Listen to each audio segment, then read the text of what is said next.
From the campaign trail to Capitol Hill, this week is all about the State of the Union. And I don't just mean President Biden's big speech on Thursday. In 2 days, 16 states will hold presidential primaries or caucuses on Super Tuesday, giving millions of Americans a say in who the Democratic and Republican presidential nominees should be. Not that there will be any surprises expected in the results. And Friday is Congress's next funding deadline. There's some good news to report on that front, with House Speaker Mike Johnson and Senate Majority Leader Chuck Schumer announcing just an hour ago the first 6 funding bills needed to avert a partial government shutdown. Between those key dates, March 5th and March 8th, President Biden will deliver his 3rd State of the Union address, perhaps the biggest audience he will have all year to share his vision with lawmakers and voters. And it falls on an auspicious date.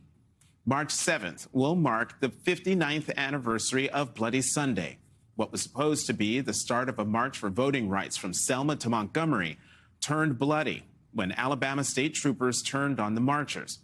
The nation watched in horror as African Americans, including a young John Lewis, were tear-gassed, beaten, and chased back over the Edmund Pettus Bridge. The march then was about making the promise of democracy open to all Americans.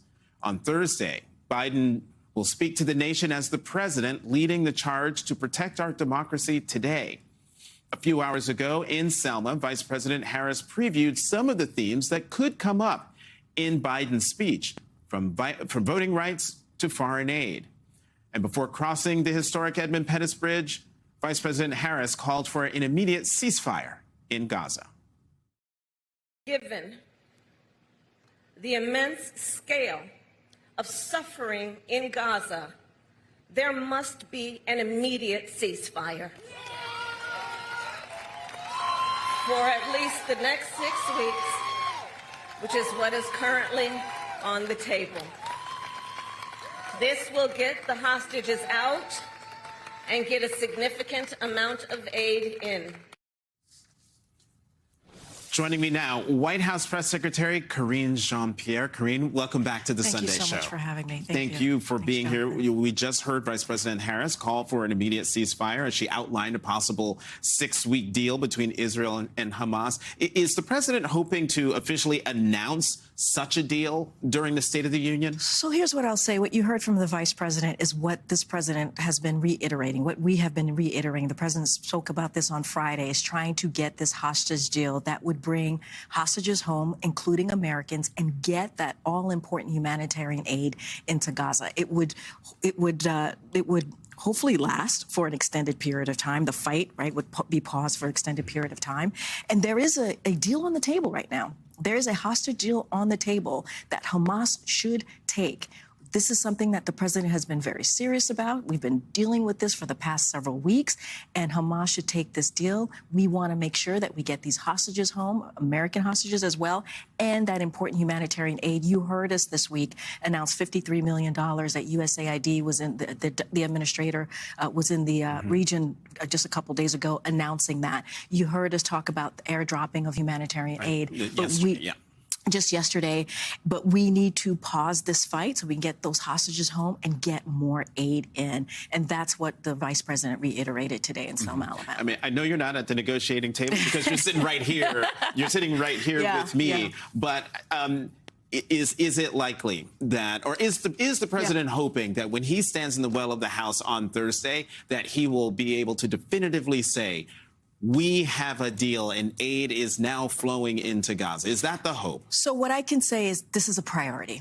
This is a priority for the president to secure this hostage deal. We want it done ASAP. We want it done right away. As I just stated, there is a hostage deal on the table right now. Hamas needs to take it. All right, let's bring the conversation stateside. It's great news that Speaker Johnson and Senate Majority Leader Chuck Schumer just announced the agreement on the first 6 funding bills that, you know, keep the government partially open. It's their job. It's their job. But is the president confident that Speaker Johnson can get them passed by the deadline on Friday? And will the president express that urgency in his speech the day before? Look, we need a long-term solution here, not a fix. We've been kicking the can down the road, and it's a fix. The American people deserve for Congress to do their job and to keep the government open. We are talking about programs that American families need. And so the president has been very clear. As you know, he met with the Big Four just a couple of days ago, last week, and they were all in agreement. Everybody in the room agreed with the president, agreed with the vice president that we need to keep the government open. We got to make sure that we get that national security supplemental done. Ukraine needs our help. They're defending their democracy. They're fighting a tyrant, Mr. Putin, and we got to continue that. And so, look, they all agree. The leadership agree that we have to keep the government open, that we need to move forward with the national security supplemental. The president wants to see that happen. So let's say it does happen, March 8th. And then let's say, you know, unicorns exist and the March 22nd deadline, which is the second deadline, also is met. That'd be great. Yeah. But I've seen this movie before. So people need to understand, if lawmakers don't pass both tranches of bills by April 30th, there will be an across-the-board 1% cut to the federal budget. Is the White House preparing for that possibility? So, look, we always prepare for any possibility. That's what we have to do. That's what the president has to do, right, as the president of the United States. But this should not be happening.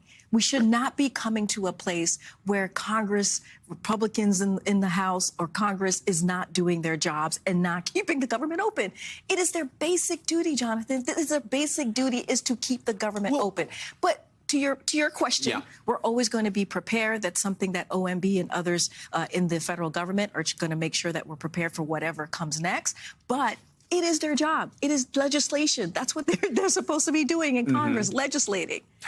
I'm just wondering, because you've now said this. This is their job. This is their job. This is what they should be doing. But it is. Now, back to what you mentioned a moment ago. Last week, the president met with the Big Four.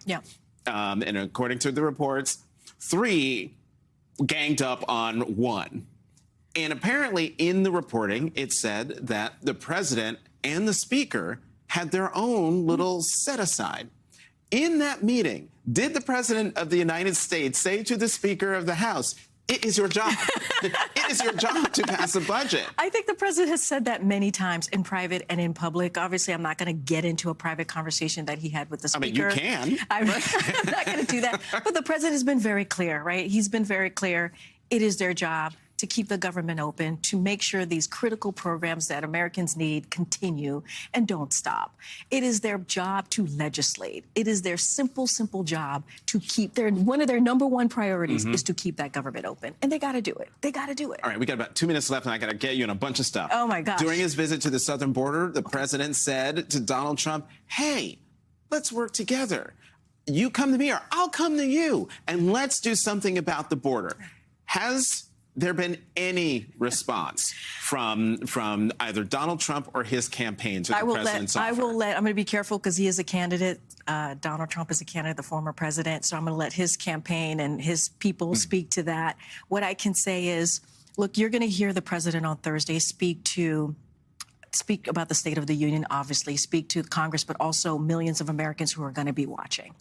This is a president that has done more in his 3 years as president than most presidents has done in their 2 terms. And that is pushing historic pieces of legislation. You're going to hear him talk about that. You're going to hear him talk about the future, how he sees the future for the American people. You're going to hear him talk about how he's going to continue to protect some of these historic legislation or that are now law, obviously, that Republicans want to repeal and also implement them. But also, this leads to the question that you just asked me. He's going to talk about democracy, fighting for our democracy, fighting for our freedom. Let's not forget what Republicans are trying to do to women's health, right? Women's reproductive rights and reproductive freedom. So that's what you're going to continue to hear. And he is going to be on the side of the American people. That's as far as I'm going to get to answer your question about that. So you took care of my IVF question.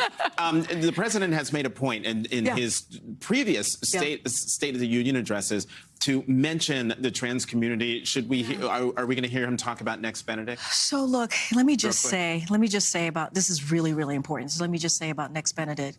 As a mom, and you do not have to be a mom or a parent to understand how devastating and tragic what happened. A kid should be allowed to go to school and feel safe. And our hearts go out to Next, their family, obviously, the people who loved them, and it is incredibly devastating to hear. There is an investigation going on that the Department of Education opened, so I want to be super mindful, Right. but that should not have happened.